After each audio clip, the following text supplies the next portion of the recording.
Hello, fans. We're taking a brief moment to recognize and show our appreciation for the incredible support of our sponsors. Their commitment not only fuels our content, but also ensures we can bring you the very best of the airgun world. Firstly, a huge shout out to Southern Precision Air Weapons. Ken is a master of hard-hitting airgun tunes that deliver unrivaled accuracy. Moving on, we extend our gratitude to High Pressure Pneumatics. Be sure to check out what Tom has going on at his store in Michigan and online as well. Let's not forget the remarkable contribution of DonnyFL. Their innovations in suppressors have revolutionized the experience in the field, combining stealth with performance.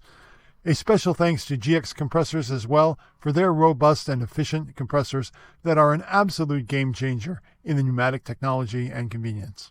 Be sure to check out Scout Airguns for the Epic and the all-new Evo. JSB and Predator International for the finest in airgun projectiles.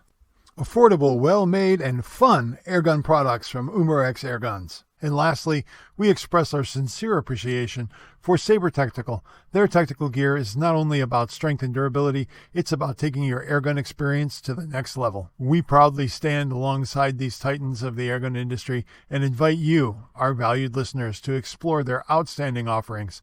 Supporting our sponsors is directly supporting the Airgun Geeks, enabling us to continue delivering you the content you love and trust. Thank you for being the most essential part of our journey. Your engagement and support make all of this possible. Until next time, stay tuned and keep supporting those who make the Airgun Geeks a reality.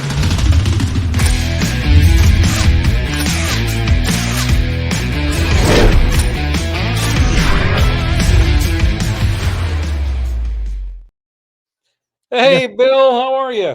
I'm pretty good, Pat. I'm going to have to cut that out in the edit. That'll be okay. It'll be better left on the editing room floor. But I'm doing very well. I've had a very, very busy week working on video content for the new channel so that I can get it kind of queued up and then get back to focusing on what's important, which is our continuing airgun coverage.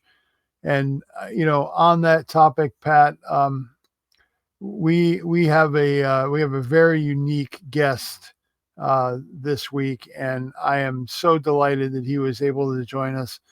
I ran into him at SHOT Show this year while I was running around getting the stories that matter to the airgunner, and it was so delightful to meet him again.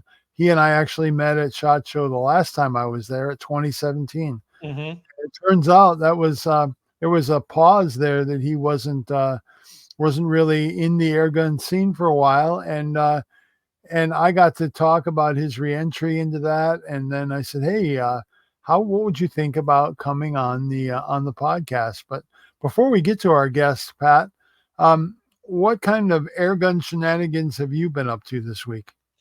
Well, a lot of our listeners and viewers are going to be shocked when I say that I got a hold of a Daystate Red Wolf and, and a programmer, nonetheless, thanks to Ken. So I've been fiddling with that, getting ready for RMAX. So I'll be playing with that. And I think I'm going to bring my infamous Black Beauty out there, which is my Edgun Leshy 2 and 30 cal. And, hopefully take the finals for speed shooting this year. That's my goal. Other than that, just out hunting with Bob and Helen, shooting iguanas, playing with the boat, enjoying the weather. It's been gorgeous. Not hunting with them, you're hunting for them. Well, they secretly sit on the front of the boat and they point and they're like, there's one. So I don't know. They're very competitive lizards. So, yeah, I get it. Other than that, everything's been doing well. Bonnie's been healing up well. Had a doctor's appointment with her, and everything's doing well. Just enjoying the weather. Parents finally went back north, so the snowbirds have migrated north. So we went from a very full house to the normal family. So things are good. Things are doing well. I can't complain. Very good. Very good. I have been lackadaisical in my airgun activities these last couple of weeks, but I got to get back into it because I'm actually considering going to there's a Sacramento Valley field target shoot, and Oh.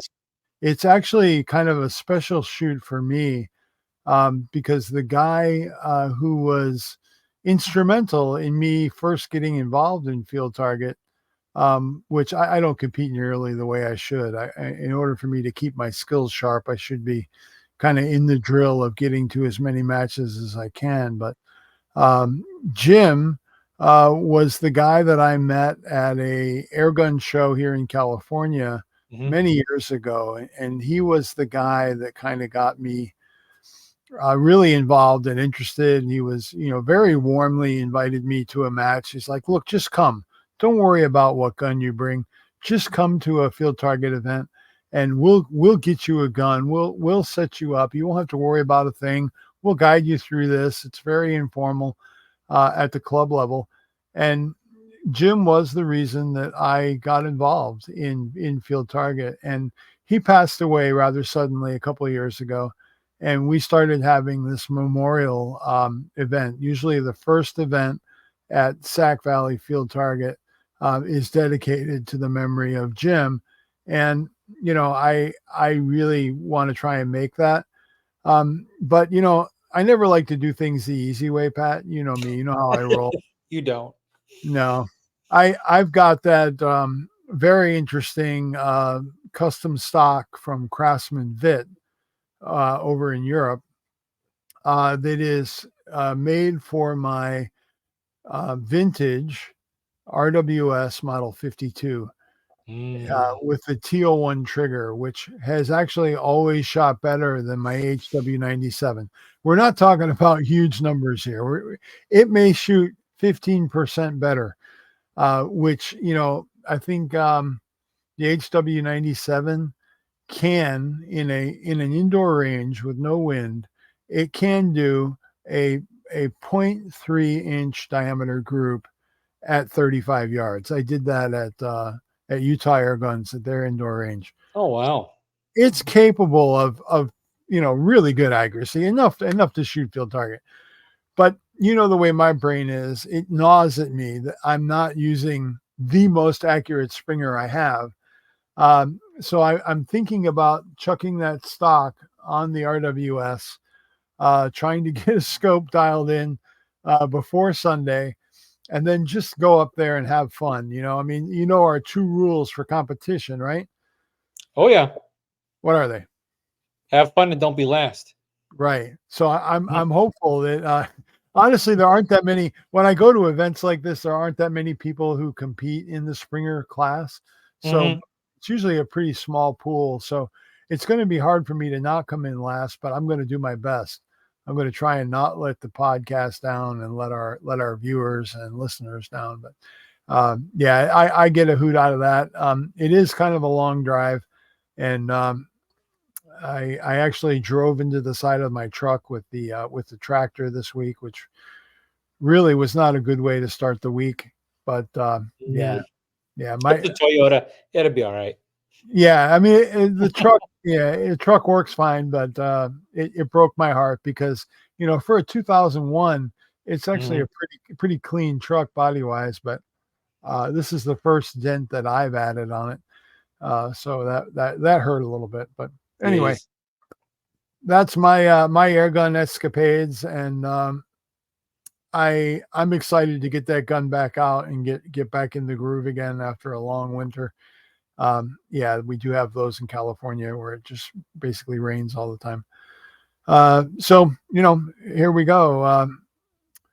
Are you have any business that we need to cover before we introduce our guest this week? Um, nope. Well, just short of Bellstall. For those that are listening, Bellstall sending out everyone who won. So pay Woohoo! attention to that. They'll be going out the week this is launched. So that would be the 27th, I think, is Monday. So just watch for that. I had a couple people email that were like, "Thank you," and really appreciative. And thank you, Ballastall, for that. That was a big thing for us too. We really enjoyed that because I love Ballastall. My saying, Bill, it's like Frank's Red Hot. I put that on everything. You know, So It's Good funny that cologne. you say that because there's a really big YouTuber who goes by the YouTube name Wrangler Star, who picks on guys from the East Coast all the time. But anyway, he is a West Coast homesteader slash YouTube icon, and he does cover a lot of really good stuff on proper tool usage and uh, sharpening really good quality cutting tools. And he actually has a little tin in his sharpening cabinet with ballistol rag in it that he uses to wipe down his gouges and chisels before he puts them away to keep the fingerprints off of them. And I was like, that is actually a really good use for ballistol that is actually not directly firearm related, but Correct. yeah, handy stuff. So big thank you to our friends at Ballistol for laying that stuff on us. Let's throw their name up here just so we don't forget them. Correct. Other than that, that's it right now. All right. Well, Pat, our guest today is a veteran of the Mhm. airgun YouTube world. He is the reason many of us are involved at the level we are in the airgun ethos. And I've got to say, Rick is just a genuine, sweet guy. His YouTube handle is the Urban Airgunner. But when as soon as you hear Rick speak, you're like, Urban? What? That does not sound urban to me. So No. Rick has transitioned. He became the suburban air gunner, and now he is the flat out rural air gunner and lives out in the middle of nowhere. So he has transitioned and grown, and we are so happy to have him. So let's bring him in, Pat. Bring him on in. Man, There he is. Oh, He's looking man. at I'm sorry. looking at air gun porn. He's got his breath freshener. I'm getting All ready. All right. I'm getting Excellent. ready- Getting ready for all the BS that's going to go down in here. Oh, there's sure to No. be mountains for that. Y'all were talking about ballistol, man. I use that stuff religiously. It's a great product. It's funny that y'all were talking about that. How's everybody? Pretty good, Rick. Doing well. Were you able to hear us while you were in the back room there? I was. That's awesome. That's Yeah, so cool. I was in the green room hanging out. Very good. Very good. Airgun I'm porn. glad you had audio there. I've never been in the naughty box, so Yeah. I didn't know. I didn't know. The naughty box, yeah. I should have had the one. My buddy Keith Warren was on this one, and I should have got the one that I was on like many years ago. I don't even have a copy of it. Sad. I used a copy of the Airgun Hobbyist magazine for a joke that we did with Lee Perryman at the at Iowa this year, Yeah. Iowa 2024, and I'm sitting there reading the magazine, and Lee was on the cover that month. Yeah. And he walks by and he says, "Hey, do you know where the Airgun Geeks are?" And I said, "No, Lee, trust me, man. You don't want to get on that show. Those guys suck your ear off." And he goes, "Oh, okay, thanks." And he kept walking. But That's then funny. I act all shocked because he was the guy on the cover. But yeah, it was fun. It was fun. I do love that. I do love that. Pulled something like that to me one time. I was working with Airgun Depot on something, and they did a video. It's pretty funny, where they were sitting on the toilet, and he's reading, and I'm on the cover, and he goes, "Rick Ward, who the hell is Rick Ward? What's a tech? Tech?" And it shows it, and he's sitting on the toilet. It was a funny intro. Probably one of the funniest videos I've ever been on. I remember that one. You remember? You remember that? I'll tell you what, the airgun world is remiss without the Airgun Depot content, because they used to put out some genuinely funny, good content. There were some controversial people involved during their various periods of their existence. We won't get into that any more than we need to, but that's right. I did enjoy a lot of the stuff that came out of that channel, And, you know, Rick, it is so cool to have a veteran airgun YouTuber with us. About all And that. it's so I am so delighted that you are back in the fold and back here helping carry the torch, because honestly this torch arm was getting kind of tired, and it's good to have you come along and say, hey, let me carry that again for you.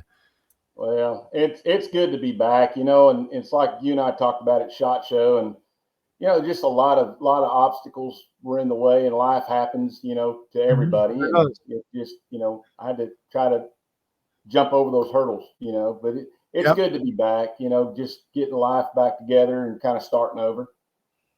It's good. Excellent. Now, I know you were telling me a story the other day about you were riding on your lawnmower, listening to the Airgun Geeks podcast. I was. After you had already viewed it. You had already viewed it on YouTube, and then you were listening to it on your lawnmower. And I'm going to let you take the story over from there, because I think it's freaking priceless. What the connection was between a previous guest, you, the podcast. Go. Well, you know, it's funny because when I work a full-time job, I'm sorry about that, YouTube, but you guys, I just, you know, blew everybody's mind here. I do have a full-time job. So when I get off of work in the afternoons, I live on this big farm, and I have a lot to do, and mowing grass is part of it. And so I was watching, I mean, I got caught up watching, you know, the Airgun Geeks video and with Rick Ream and Chris Turk. Mm-hmm. And I'm watching it, and I'm like, oh God, I want to comment so bad, you know, and I'm watching it. Well, then it started to get dark, so I jumped on the lawnmower, I put my earbuds on, and I just put it in the cup holder, and man, I took off mowing, and I'm listening, and every now and then I'd stop and I'd back it up, and I go, what did he just say? And I'd listen to it again, and like, well, yeah, okay, I wish I could comment on that. I just went on back to mowing, but for the whole podcast, I mean, I kept finding grass to mow, and then finally I had to turn the lights on because I was still mowing grass, you know. But that's the beauty about the internet and YouTube, and podcasts. I mean, you can listen to them anywhere. But yeah, because Rick Ream and Chris Turk are two good friends. I mean, I don't get to talk to them and see them as much as I used to, but you know, I've worked with them quite a bit over the years. So. Oh, you were telling a story about an event that he was a part of last year, I guess it was. Oh yeah, so Iraq veteran 8888, who's a big YouTuber in the gun world, I introduced him into the world of air rifles, and so he really just kind of took hold of it, started shooting air rifles a bunch. Well, he was shooting for FX at the time, and they were going to do some video work, and 68 Whiskey and all those guys came down, and Chris came down with them. Well, I can't remember if I reached out to Chris or maybe he reached out to me and said he was going to be in Georgia and wanted to know where I lived. I think, and if I recollect it right, but anyways, and I said, oh yeah, I said, you're going to be down there on my farm shooting, and it was like, wait a minute, what?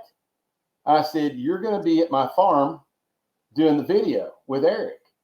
And he starts freaking out. He's like, holy cow, are you kidding me?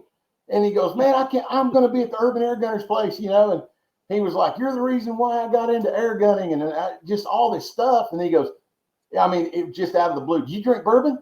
And I said, dude, I'm a bourbon snob. I love bourbon. And he brought me some Iron Fish Distiller bourbon that was finished in a maple syrup barrel. And it is the best bourbon that, you know, I mean, it is good stuff. It has a really sweet finish to it. And but anyways, he kind of geeked out a little bit, and you know, he's a great guy. And I've worked with him with the ASA over the years, and Rick Ream, we've just been friends since, you know, he started, you know, getting into air guns. I made a few phone calls and kind of helped him, you know, not taking credit for anything he's done, but you know, kind of got him in front of some people, you know, with the air gun world. So it's just weird. And I didn't, again, it's not like I set out to be anybody or do anything. I'm that guy, you know, if you have a flat tire, I'm going to pull over and help you change the tire. You know, that's me. That's what I do. So yeah, Chris is a good guy, man. He had a great time down here on the farm hunting. He killed some deer, and I can't remember what else he killed. I was working. Again, I have a full-time job, so I couldn't stay back there. Our deer camp is a mile from my house. Mm-hmm. And then we have a 1,000-yard shooting range. So they were actually in my front yard shooting 1,000 yards across the cotton field and shooting a big gong out there out of my front yard. I come home from work. There's 20 people out there with cameras everywhere. And I'm like, what are y'all doing? You know? So, Jeez. anyway, yeah, it's neat. It's you know, I cannot describe how cool it is to just know all these different people in this gun world. I mean, it's so much fun. The camaraderie is what is best about it. Mm-hmm. You know, it's not killing animals. It's not, you know, one brand of gun or another. It's the camaraderie you have when you sit down at the campfire and have a glass of bourbon and a cigar and just shoot the bull and share stories. You know, that's just good stuff. That's so cool. Yeah, I couldn't agree more. It's the culture and the camaraderie. Yeah. And it's like when Bill and I go to an event like RMAC or something, it's like we've known each other for years. And, you know, we've talked a little throughout the year, but it's just like, hey, how are you? Hugging and stuff. And how's the family? It's just amazing. Yeah. Well, it's funny because we have known each other for years. Well, yeah, we have. Yes. You know, Yvette over there at Air Force Airguns, you know, she has introduced me to people before, and it's like she would go, so and so, this is Rick Ward, or Rick Ward, this is so and so, and I, yeah, hey man, long time no see. I haven't seen you in a while. And she's like, what, y'all know each other? And she says, you know, everybody in the world has a 6 degrees of separation, but I have one. She goes, I can't take you anywhere that you haven't met somebody or you know somebody. Mm-hmm. You know, and it's funny because I did a rodeo in her hometown up in Kentucky many years ago, and there were some of the people when we went to the NRA show up there in Kentucky. We went to eat dinner, and somebody that I'd met at that rodeo or something, and we were chit-chatting. She's like, how do you know these people? This is my hometown, you know. And it's funny. It's just being in this world. You meet so many different people. And of course, the older I get, I kind of sometimes I'll go, have we met before? you know, just jog the old memory. But yeah, it's a good life. So it sounds to me like there is a rodeo past in your existence. Care to share that with us? Yeah, well, I grew up. So I was actually born out in Las Vegas, Nevada, and my dad used to trap wild Mustangs out in the Mojave Desert in California. So I lived out in I lived in the Mojave Desert out on a ranch called Thunderbird Ranch, which is just below Edwards Air Force Base. Mm-hmm. And I think Thunderbird now, is some kind of a resort. But back in the late 60s and early 70s, my dad and the crew, they raised Peruvian Paso horses out there. And so my background is ranching and cowboying, and I started riding bucking horses when I was just out of high school, you know, competing in rodeo. And so, yeah, I competed in rodeo, riding bareback horses for many years. And then I got hurt in 90 and or somewhere around, maybe I got married in 90. And then in 93, I got hurt. And that's when my son was born. And so I decided to quit and take a full-time job and get insurance and, you know, just, you know, try to keep your eye on the brass ring. But I still rodeo. I do sound production and I announce rodeos. I don't announce as many as I used to because of my full-time job and all the other homework that goes with being a rodeo announcer. But the sound production end of it is very lucrative. So I have a big trailer with big speakers and I haul them around the country. and put up the sound. That's amazing. So, yeah, I'm leaving next weekend. As a matter of fact, I've got 3 rodeos back to back, so I'll come home and work 2 days and load up and change clothes and go. It's so you just switch hats. I do. Matter of fact, I was going to have a cowboy hat on because people are like, "Man, you're a cowboy. You're the Urban Airgunner. Where's your cowboy hat?" And I'm like, "Yeah, just throwing a ball cap." I had right before I got on here, my neighbor called, and I had to go up the road about a half a mile and get his tractor running. I mean, that's the stuff. I mean, I didn't want to tell him no. I told him, I said, "Man, I'm fixing to do this podcast and this YouTube thing, and YouTube. What are you doing on YouTube? Let me just get your tractor running, and I'll take care of it." Yeah. But yeah, it's never a dull moment out here in the country.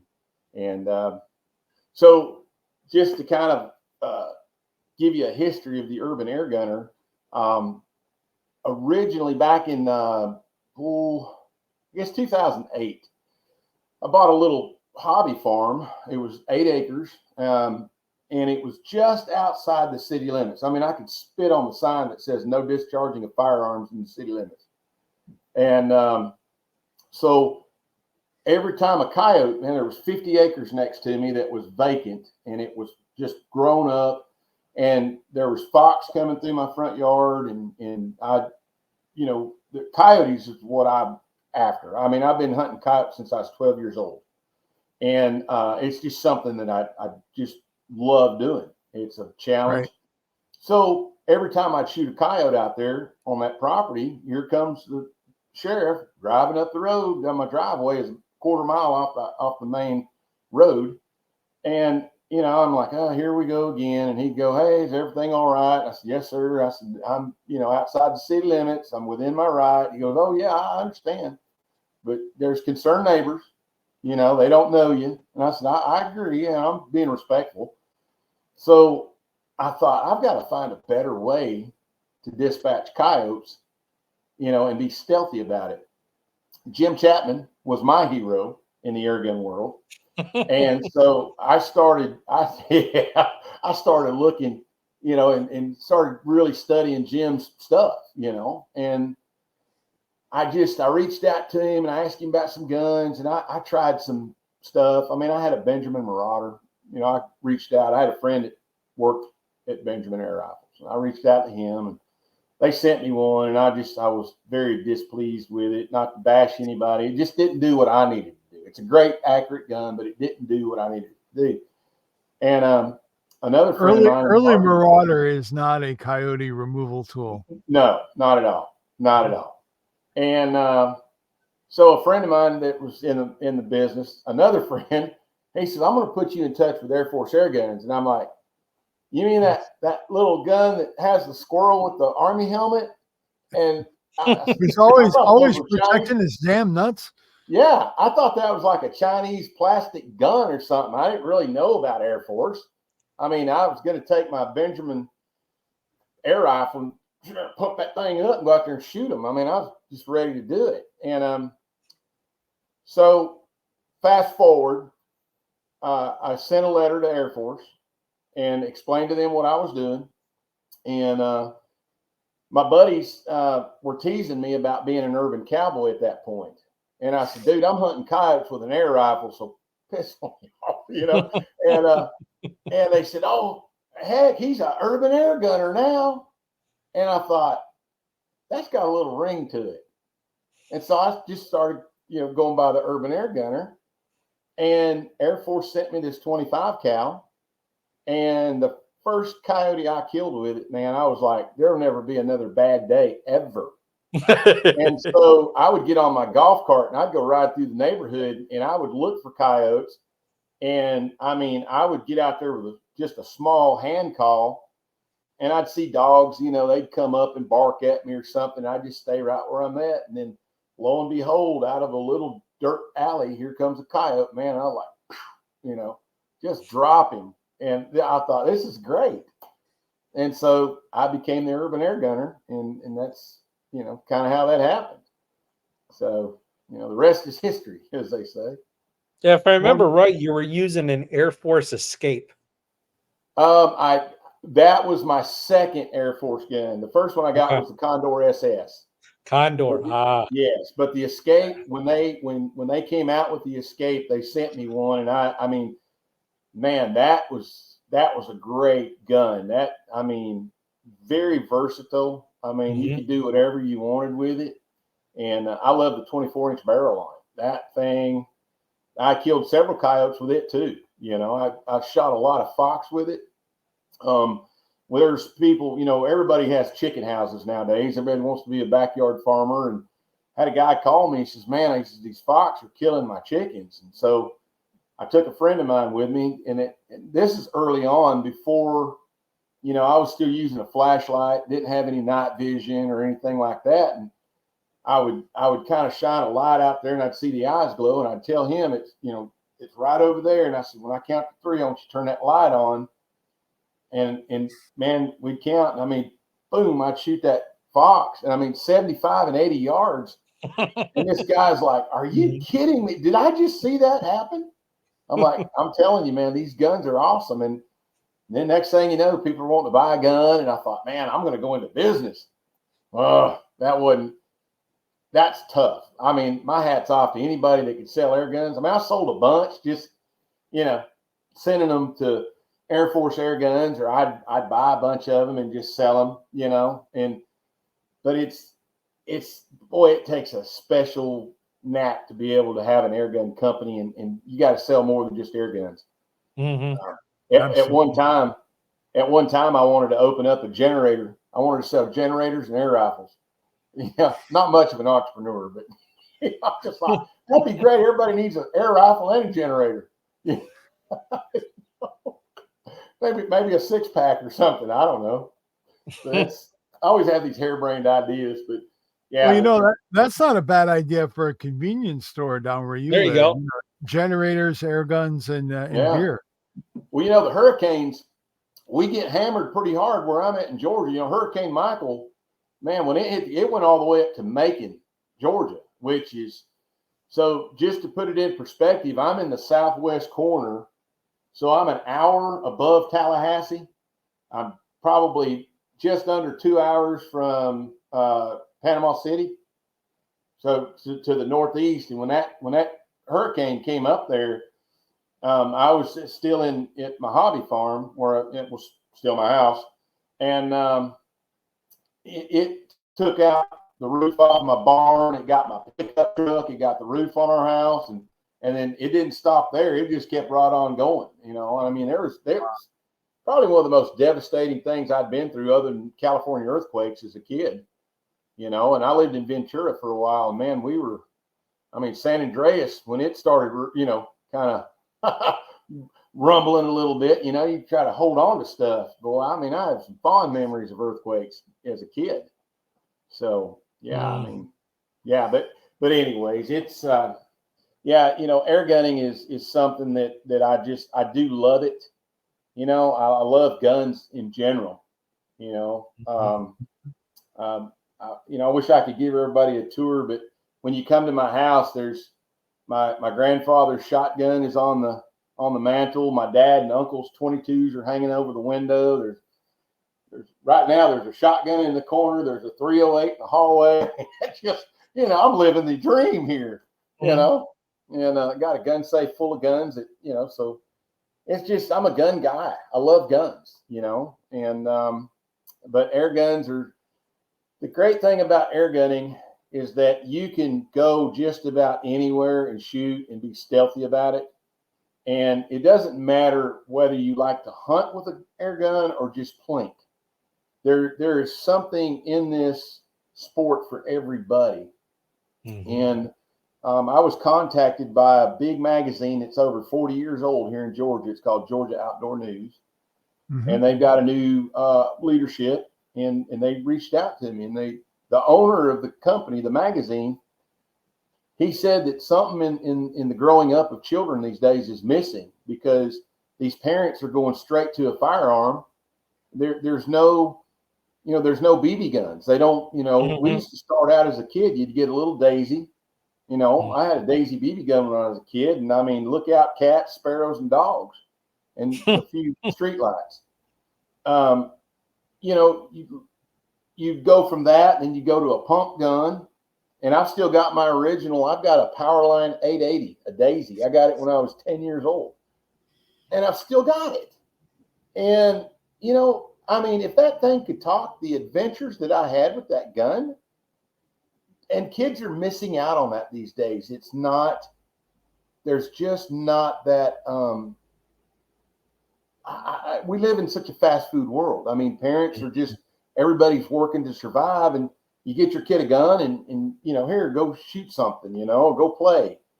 And I think the whole parent child experience with BB guns is it's missed in this day and age. And so GON has reached out to me to help them kind of format this thing and bring, you know, make air guns cool, you know, to kids and get them off the couch and get them out there and shoot stuff in the backyard. And, you know, just, you know, I mean, my fondest memories are going down and shooting tin cans, you know, when I was, here's a funny story. When I was dating my now ex-wife, and I'll tell you about that later if you want to hear it. But anyway, so we were dating 35 years ago. I took her out to my mom and dad's ranch and grabbed some 22s and a brick of 22 ammo. It was $9. That's a cheap date. We went out back and we shot cans and shot cans and shot cans. And it was probably one of the best dates I'd ever been on, you know, just being able to go out and shoot guns. And she enjoyed it. She was a city girl, so she was being exposed to shooting. But shooting sports is just absolutely, it's great entertainment. You know, if you let it be, it's an adventure.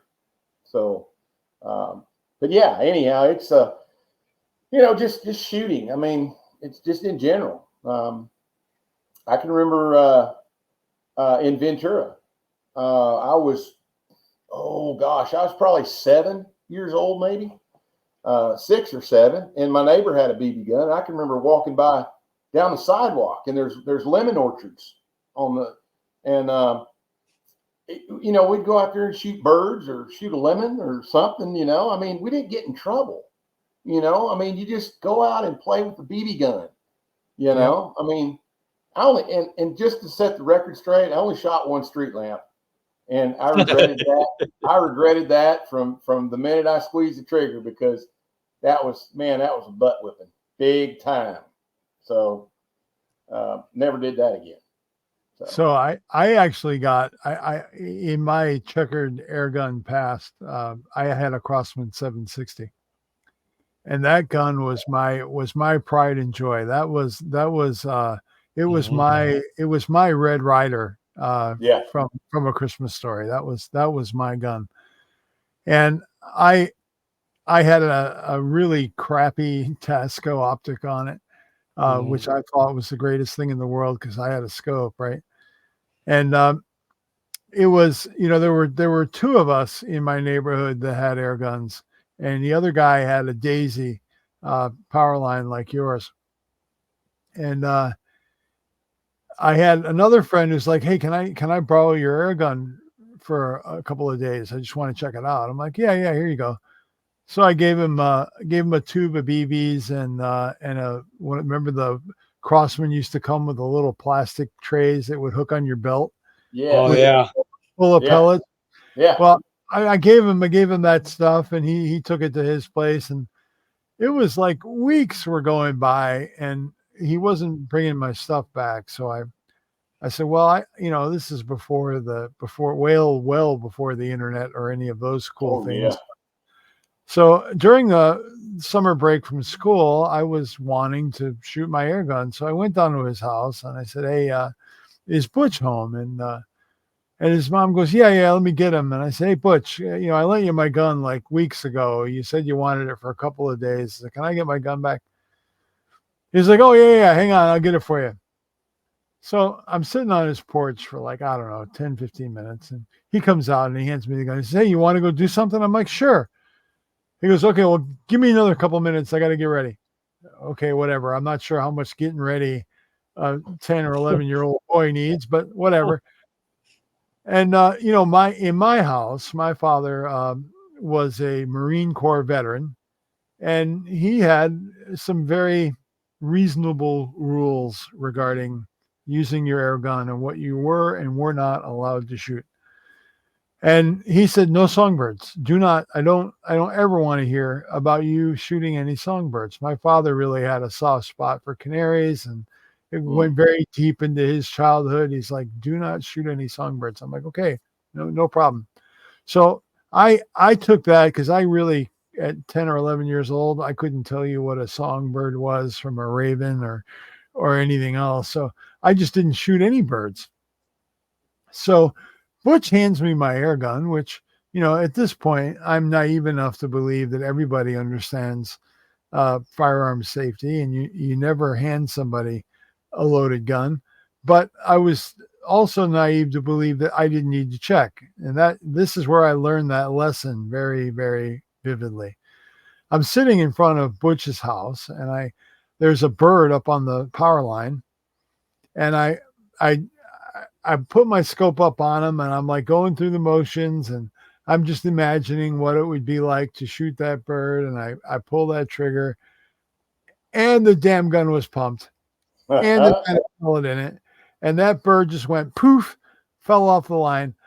I felt horrible. I had violated all kinds of firearm safety rules at that point. I pointed a gun at something that I didn't intend to kill. I should have checked it to make sure it was loaded when I got it. I realized all the mistakes I made, but I was so angry in that moment that I had taken this bird's life and didn't really intend to.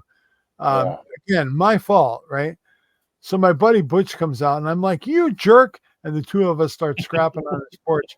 A few minutes later, we wiped off the dirt and kept going and had fun that day. But I was tore up that I had killed this bird that I really did not intend to kill. Absolutely, it was on me. It was not his fault. The violations were all mine. But man, that was my Crossman 760, and I'll tell you what, man, I think I wore that thing out. It probably could have done with new leather seals in the pump, but at some point, it you get married enough and divorced enough, and you part ways with some of your stuff, and you never see it again. But I never actually willfully got rid of that gun. It just kind of faded into obscurity. Yeah. My cousin, he had that 760, and I always thought it was so cool because he's 4 years older than I am, and it's like he's the one that drugged me into all the cool adventures. Like every summer he'd come down from Arkansas when we lived growing up in Texas, and he'd come down with something new all the time. One year it's slingshots, another year it's shooting bow and arrows, and then the air guns, and it's just like it was so cool to have somebody that loved that kind of stuff, and we were so close as cousins, and we spent a whole week together in the summer, and because he was kind of like the big brother that I didn't have, so it really helped out to learn that kind of stuff. And I remember what was the Crossman, the pistol? It was a 17. I keep on calling it. There was the oh no, I know what one you're talking about. Like you talk about the CO2 one? The what? The CO2 version? No, the pump version of that. It was like I keep on wanting to call it a 1776, but it was a something 77 but it just, you'd slide the breech back. It was a single shot, you cock it, you pump it up. And so we had a Wilson's department store, and I saved up forever. And I think that thing was probably $39, maybe, if that much. It seemed like it took a million years to save for it. But I used that thing. I was probably 12 or 13, and I used that thing to dispatch raccoons. So I had a trap line, and I would go down the creek, and I would catch these raccoons. Because my dad wouldn't turn me loose. He had a Ruger single 6 22 pistol, which I still have. I mean, he gave it to me, but that was like the holy grail, you know, to be able to carry that. He was not going to let me take that down through the woods. And but I saved that. And I mean, I would dispatch those raccoons with that thing, and man, I'd get them out of the trap and I'd go skin them before school, and I'd sell the furs to make a few bucks. And that's back in the 80s when furs were still worth something, you know. I mean, nowadays the fur boom's long gone, it's over with. And I tried to buy a full length coyote fur coat the other day, $1,500, custom, and it wouldn't fit me. I was going to try to have one made, and it just, you know, they're like, well, we have some synthetic fur, and I'm like, that's like drinking Diet Coke. I don't want that. I want the real thing. Yeah. So, anyway, I can't justify spending that kind of money for a fur coat. But where would I wear it? You know, I want a coyote coat. You know. Well, I can't help you with coyote, but we actually just had a guest on the podcast. In fact, the one that we entered into the Outdoor Writers Association of America contest for best content of 2023, we entered her episode. She has been on a rampage going after coyotes over on the other side of the state here in California. Kayla Nevius has been unleashing holy hell on the coyote population there. But I wrestle with them here on my farm, and I'll tell you, I would love to get some hides here. And unfortunately, what I get a lot of is California ground squirrels. So, Rick, if you ever want a ground squirrel coat, I probably have enough in my freezer right now, enough hides to probably make at least a shawl for you. Yeah, you know, maybe we ought to sit there and eat squirrel and sew them together or something, you know. And there you go. Well, if you want them, you got to help me process them, because that's where all the work is scraping those hides, getting them dried, and then tanning them. Yeah. So you got some work to do, but they're in my freezer. I'll be. Yeah, I've actually been invited out there to do some ground squirrel hunting once before, and my schedule is so crazy. I mean, it's hard to just take up and go, and I'm on the short list. I'll be retiring, hopefully, if I can find something to do at 65, between 65 and 67. If I can find something that'll pay dividends to fill that little gap before I draw Social Security, I'm going to do it. But otherwise, I got 10 years and I'm done. So then that'll open up where I can go on these hunting adventures. And, you know, my buddies call and go, hey, let's go to Nebraska and go coyote hunting. I used to go to Nebraska all the time. I love it up there. And, man, getting the sand hills and calling coyotes. And you might walk 100 yards and you go over a sand hill and sit down and you call, and here comes a coyote out from under a yucca plant, you know. I mean, it's so crazy how the coyote hunting changes out there, you know, from east to west. I mean, a coyote's a coyote, but, you know, it's just that you have time to watch them coming from a mile or 2 miles away. And then when they disappear in a little gully somewhere, they pop up over here and you're like, holy mackerel, you know. And, you know, you just have all this time in the world and your heart's beating, waiting for them to come, you know. And here in Georgia, you know, you might see one coming 100 yards and, you know, you really don't have time because he's bearing down on you pretty quick, you know. So you have to throw up and shoot him or stop him, or, you know, just it's a challenge. It really is. And then you throw an air gun into the mix, and it's even, you know, I guess my farthest air gun kill on a coyote is 134 yards. And it was at night. It was probably one of the smartest coyotes I'd ever tried to hunt, because several people had tried to kill it. And after I did it with an air rifle, I felt bad. You know, I was like, well, this thing escaped everybody's, you know, gun, and here I go and smoke it with an air rifle. But it's probably Wile E. Coyote's smarter older brother. It could have been, you know. But it's funny because I talk to a lot of people and ask them when they tell me, oh, I got a coyote over on my place, and, you know, and I ask them, where did you hear it at, you know, or did you see it over here, or you see it over there, and you start getting all this information, and then that's when that chess game starts. you start trying to figure out where, you find out where he's moving at, what his path is, and you just kind of set up this little triangle, and you get in there, and hopefully he'll come out where you want him to, and you get it. But I think a lot of people have this vision that hunting is grabbing a gun and going and wandering around the woods, and that's not what it is. yeah. You've got to understand not only the animal you're after, you have to understand their behavior, but you have to really know and understand the one you're after. Yeah. Correct. If you're not keyed into his schedule and his timing, you could wander around in the woods for weeks and not see anything. You got to do the homework first. So you're right, Rick. Getting that intel on their patterns and their behavior is definitely up there on the list. Well, that's part of the you use a call when you go after coyotes? I do. I've been involved. A shameless plug. I've been sponsored by Fox Pro for many years on their field staff, and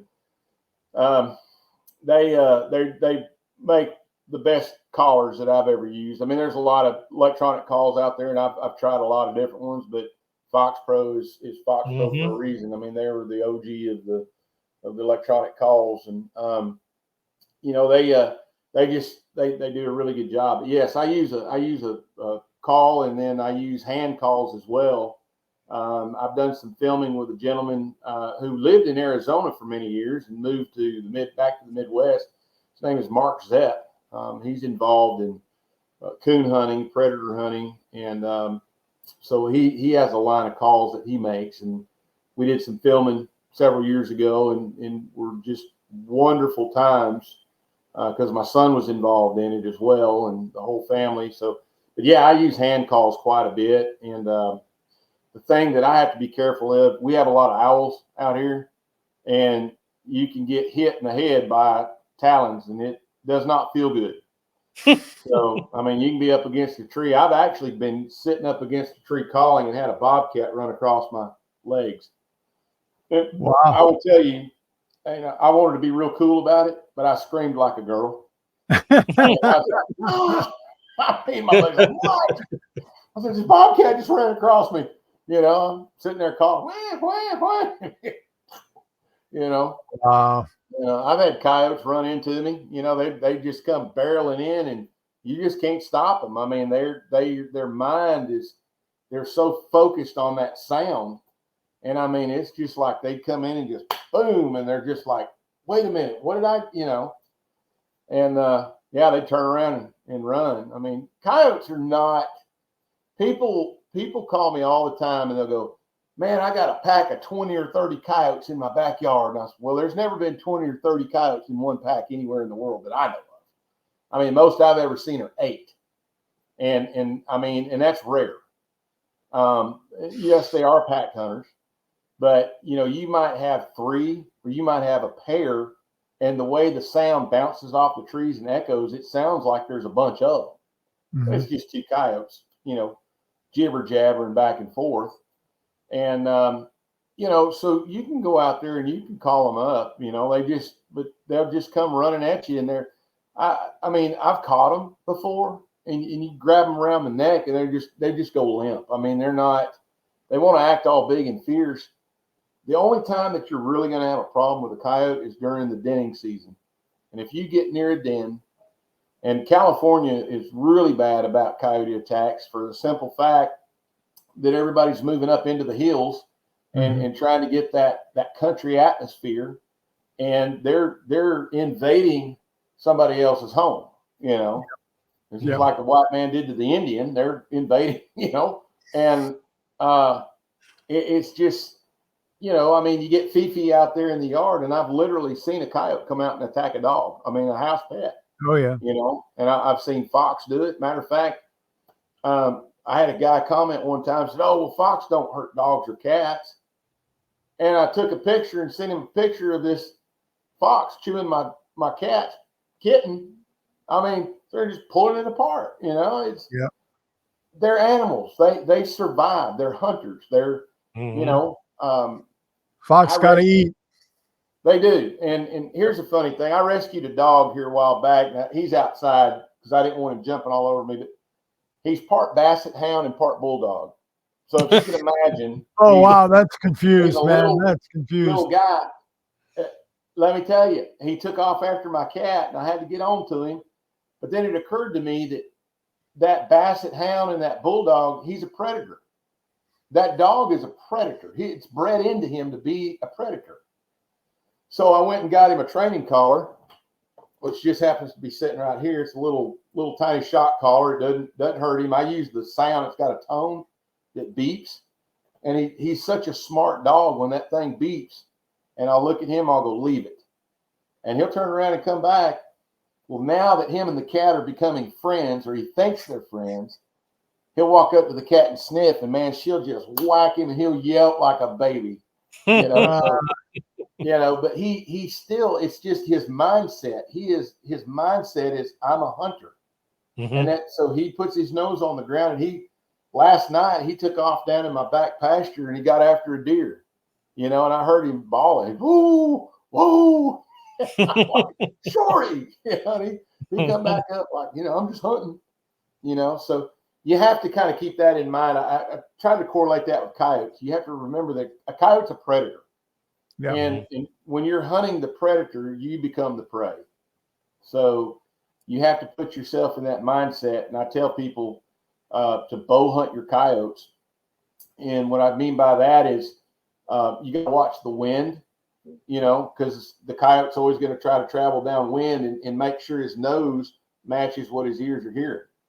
And so once he gets downwind, you can't beat his nose. You're done. You may never see him. And so you add air gunning to the mix, it gets really, really tough. So, mm-hmm. And it's like the angels are coming down or something. The sun's setting through my window, and it's getting brighter in here. I can see my. I was like, "What's going on?" Yeah. I am the anointed.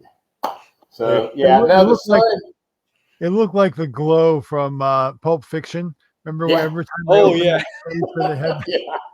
So I've got this really cool door, and as the sun sets in the west, it just shines and lights my living room up, and I wish everybody could experience what it's like to live out in the middle of nowhere. I mean, I literally am 40 minutes from anywhere. Well, hey, I'm available next Tuesday. I'll see you. I'm kidding. Man, jump on a plane and fly out here. I'm serious. Patrick knows. I mean, I know where he's at. So I used to announce rodeo down where he lives, close to it. And matter of fact, last year I was down at Flagler doing a big bull riding at the Flagler County Fairgrounds. But I'm going to be going iguana hunting with some guys down there in South Florida here, not very long. Well, I'm going to wait till the fall when it cools down again. But what's that? Good idea. It's going to get hot down here soon. I know. And them jokers will be out at night with the alligators and the snakes and all that stuff I don't like. Mm-hmm. And but yeah, I mean, look, mi casa su casa. I take people hunting all the time, and it's amazing the people that reach out to me and ask questions about air guns. And I have invited people to my private gun range, and that's sold a bunch of guns for Air Force. I mean, they've sponsored me from day one and never looked back. And even during my hiatus, if you wanted to call it that, my dark days, they were right there with me, and they're like, hey, whenever you're ready, we're here for you. Same with Fox Pro. And that says a lot about the integrity of the company, and yeah, it does. I had somebody tell me one time, always hitch your wagon to a winning team, and I found mine with Air Force. So there's no shameless plug. I do like the people at Air Force. Yeah. Yeah. And when I was talking to Ton Jones, and he shared the micro the 25 caliber Escape with the Escape. shorter barrel, the power that thing gets, and it makes you think about the shot, because you get a single shot and then you got to reload. And I was like, well, that might be on the bucket list to be playing with. Yeah. So single shotguns always make us better marksmen. Mm-hmm. Well, they do. And over the years, people, they're like, well, why doesn't Air Force make a repeater? Well, so before Rapid Air came along, John McCaslin set out to make the most powerful, most accurate air rifle he could. And therefore, that inline pressure that's coming down that barrel, yeah, he's got the ability to make a repeater, but he didn't want to. He wanted to make that gun and make it the best he could. And they have, that is the flagship gun, that 25 SS, that Condor SS. And I call them the bird guns because everything's named after a condor or, different things like that. Yep. The Talon and that kind of stuff. But, it is a very, very powerful gun. And I'm shooting that 25 cal with a 50 grain hollow point projectile that's made by Mr. Hollow Point. And I'm turning those coyote heads into jello, at 75 yards. And coyotes are very resilient. You gotta break the motor and anchor them, or they're going to get away. I've seen them carry 223 ammo for several hundred yards, so it's just it's something that, one shot, one kill attitude. And it does make you a better marksman, of course, now they got the Rapid Air Works and their bench rest stuff is second to none now, in which that's out of my wheelhouse, but I do have a micro hunter that's being ordered, and it should be here just any day. But that's what I'm carrying down to Florida to hunt iguana with. That's what I have in 22. Yeah. And that thing with I have an immersive. No, I put the new Element Helix. No, not the Helix. The Element Immersive Prism Scope. Okay. Because the field of view, Rick, is 10 times. Wow. And when you're hunting for that iguana, you're like, there he is, and it's a fixed power. Yeah. So we've talked about that a lot on the podcast. I have it on 4 guns. Yeah. And it just comes right up on it and bam. If you want normal eye relief, you got to do a 5 power.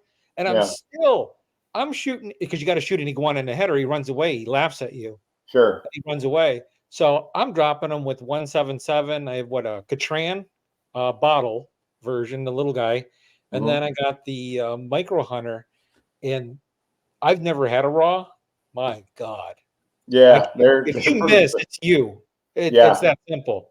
Yeah. And I've put everything through it. JTS pellets, JSBs, everything.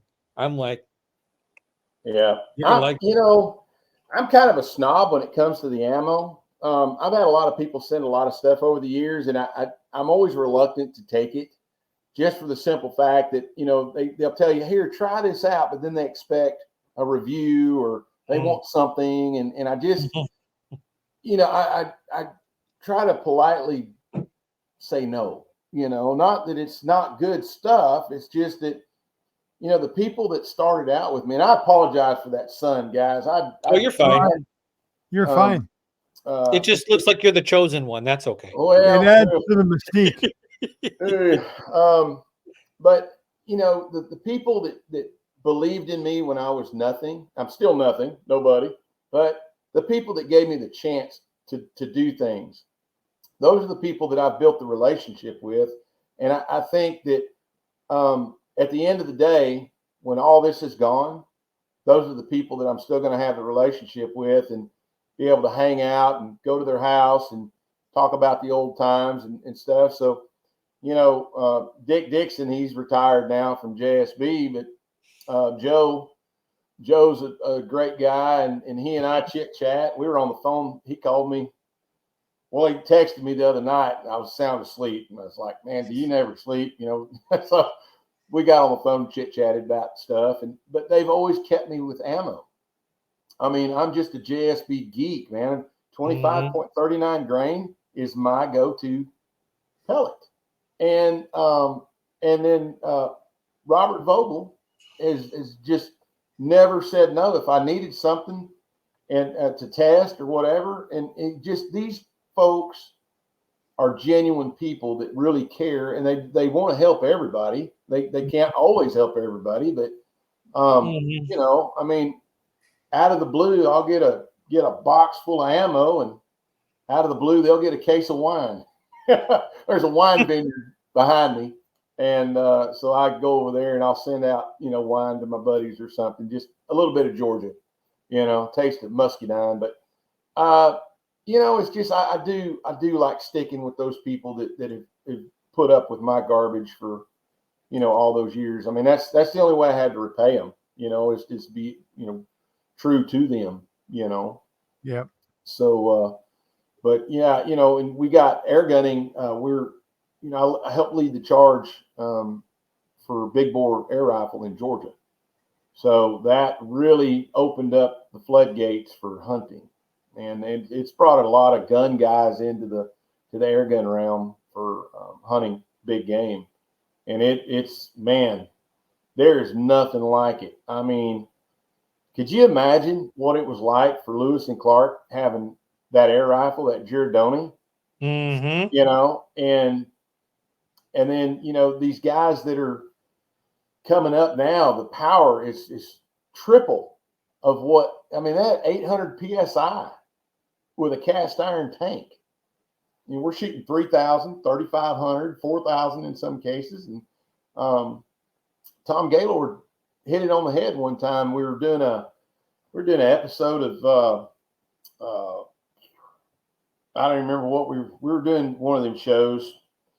Anyways, but somebody asked, where do you think we're going to stop? And Tom said, where are you going to stop? I mean, you're going to keep going until, the sky's the limit with the air. I mean, they keep making things bigger and bigger and bigger. And, now they got the Zeus out there, that great big 72 cal. Yeah. I mean, yeah, 95 cal. Yeah, 95. Yeah, I forgot about that one. I mean, where do you stop? I mean, at some point, the only the wall that we run into in airgun development is a guy from the 1400s, Bernoulli. When he wrote his laws of fluid dynamics, he said there are limitations to the volume of air you can move through, normal orifices. So the only way to get really more power out of air guns is to make the projectile much larger.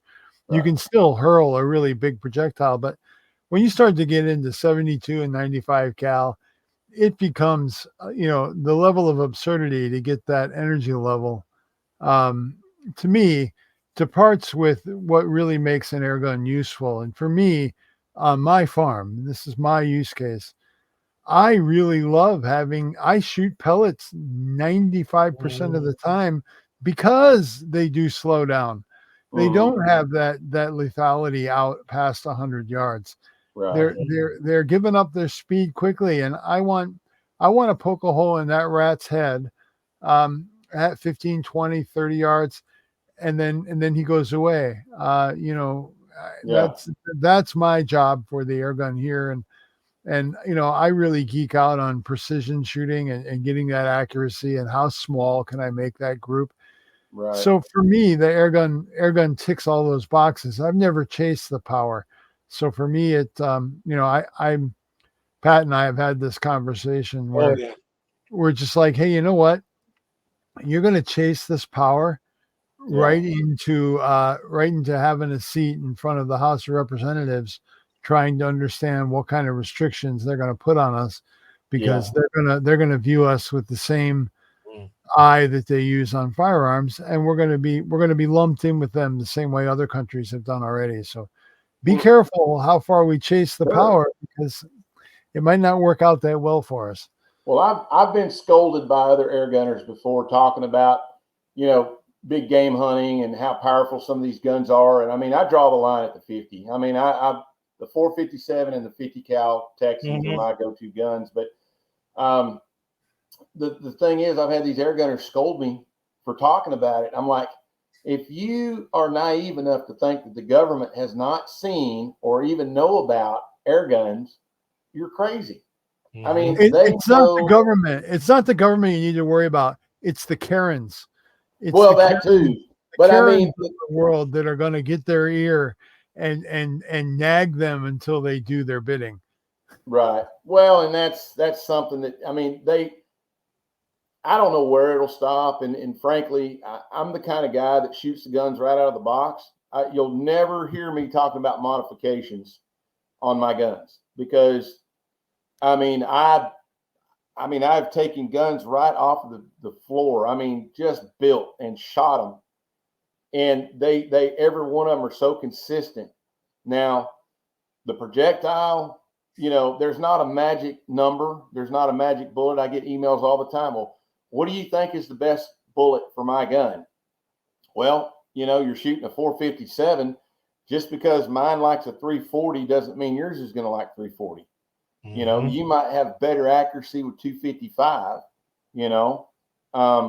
It just, you have to put the homework in and shoot a lot of ammo, because what works for me may not work for you. All of our styles are different.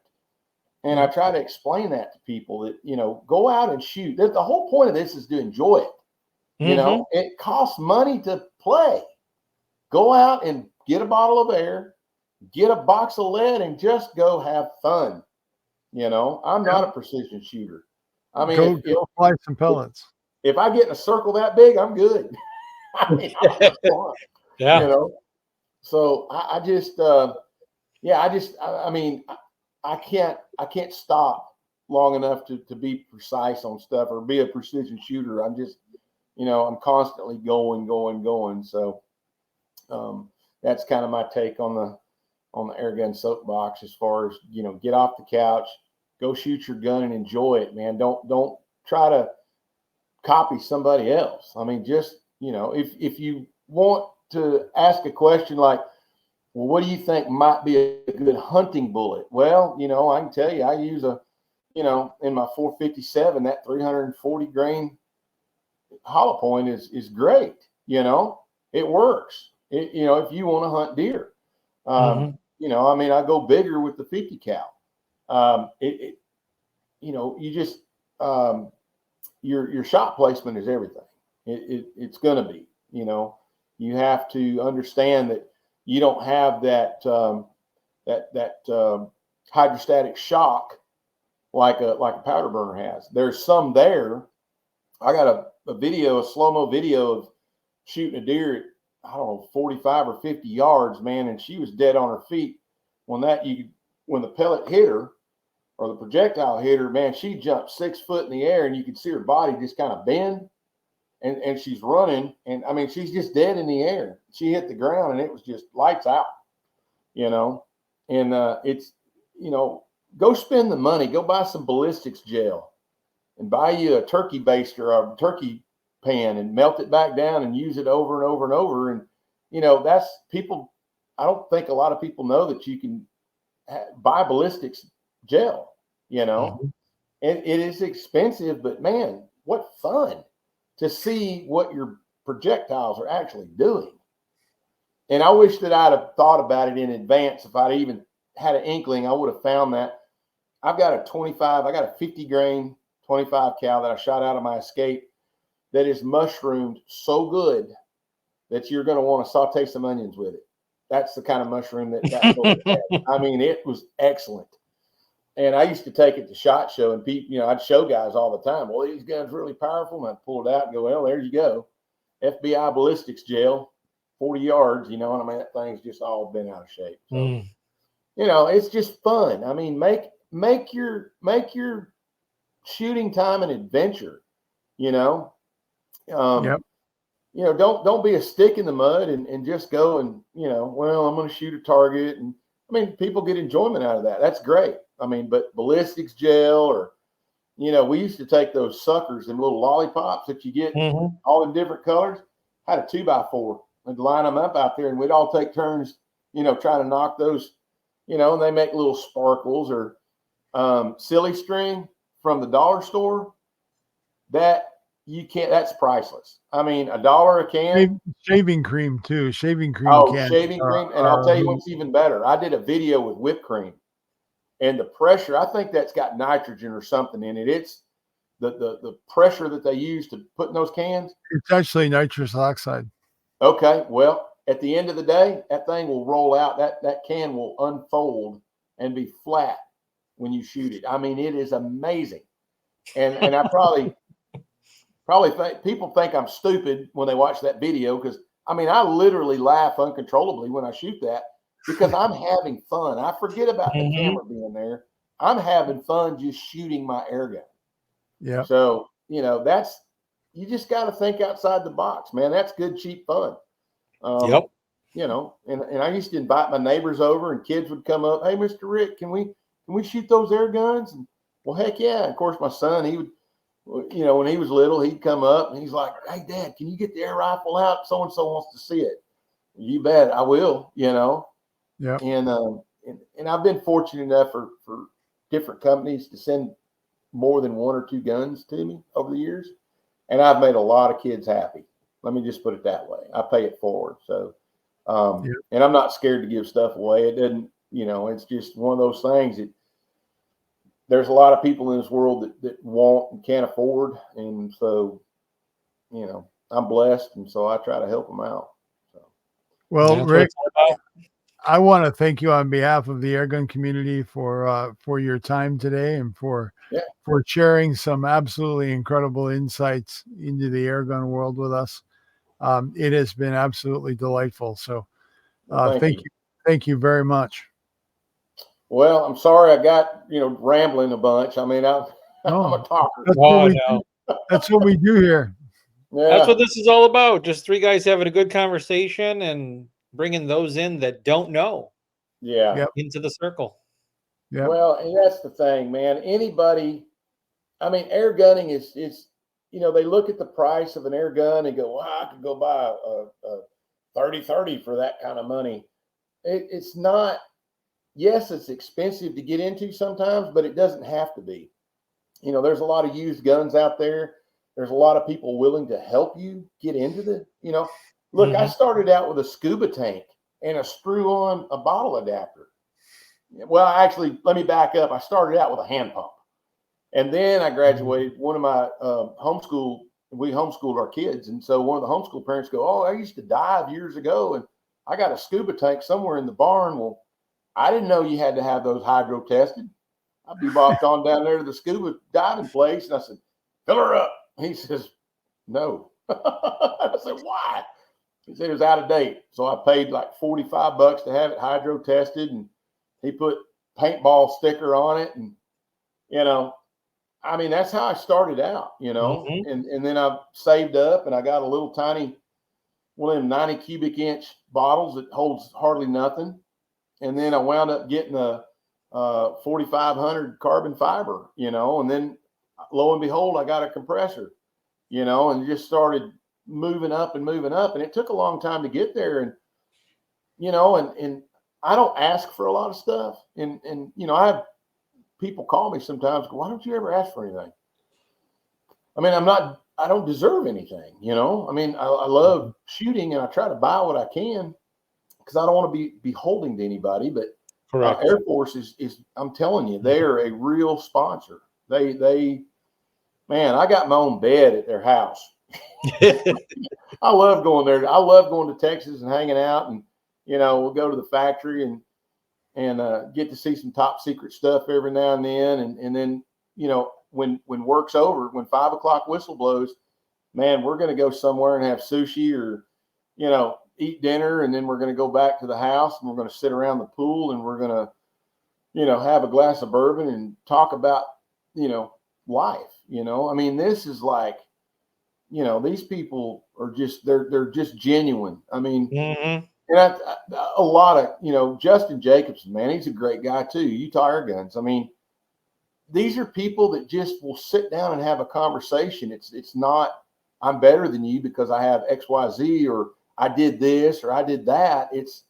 We're just humans, man. We just, we get lucky every now and then. And, I mean, nothing makes me tick any different than anybody else. I'm living life, man. I don't want to work 30, 40 years, get the gold watch and die. I want to enjoy my life now. And then when I take up the rocking chair, I can look back and share them stories with my grandkids. I mean, that's just me, Yep. So anyway, thank you guys for letting me come on. No worries, Rick. We're honored to have you here. And with that, Rick, we're gonna thank you for your service, and we're gonna invite you to come on the Airgun Geeks again in the future, Well, and thank you. give us an update on your new adventures as they start to unfold. Yeah, I will. I'll. You want me to make the check out to Patrick or you? You can make it out to me. I don't trust that guy, Patrick. I wouldn't either. Well, the check is in the mail, guys. No, that's cool, man. Well, thank you so much. And hey, look, I really enjoyed our time. I'm so glad that you reached out to me when we were at SHOT Show, because I was so overwhelmed. And I wanted to touch on that real quick. And I know we're running low on time, but I really appreciate. There were so many people that came to me at SHOT Show and hugged my neck and shook my hand, and it was just overwhelming for being out of the limelight for so long, that people were just like, we're so glad you're back, and then you're taking time to sit down and chit chat, and so I mean, life is good. It really is. I mean, I'm glad to be back. That just had to get through all the crap that happens, and so yeah, there's some cool things coming pretty soon. Well, we're happy to have you back. Yeah. Well, thanks again. Thank you, Rick. You bet. All right. Wow, Bill, that was a treat. It was. That Heck of a was lot of fun. Rick is absolutely always a hoot. And Pat, you got to get on your editor and have him get that piece that he recorded at SHOT Show polished up and published, because I think that was great content too, featuring Rick, and we need to get caught up with our output here, and most definitely. Yeah, that'd be a little treat that'd be launched out there. They'll be like, oh, what's this? Yeah. But I thought it was really good that we really got to find out, because I've watched Rick since 2015 was his first video. And it was him, and it was Ted's holdover and Giles over at Airgun Gear Show. And I'm like, what's this Air Force stuff? And it was a good entry into vast stuff. And funny, when I was talking to him before you got on, he was getting comments still on his videos. Mm-hmm. So it's forever, and it's just priceless. I mean, so with the upcoming not auctions, I got so much going on with the upcoming competitions. So we got RMAC coming up. Mm-hmm. Even though you're not shooting, you get to meet us, and everyone else, and everything that we were talking about, it will be confirmed there. Especially since they're having some it's like the vendor night and stuff like that, so you can go to rmac.com and figure all that out on when to be there and all that. But it's the culture, and people from around the world will be there. Mm-hmm. And that's the cool part. I mean, every year is different, I will say that. And from what I hear, there's still spots available at RMAC for their, Correct. they did not The sell out. site. Mm-hmm. There's still spots available. There's still opportunities to shoot there. So do check that out, and do get after it, and get yourself a spot. Most definitely. All right. Any final words, Bill? That's it for me. Have fun, go fly some pellets, and be a light in the darkness. I think that's all I got this week. Exactly. And like always, stay geeky.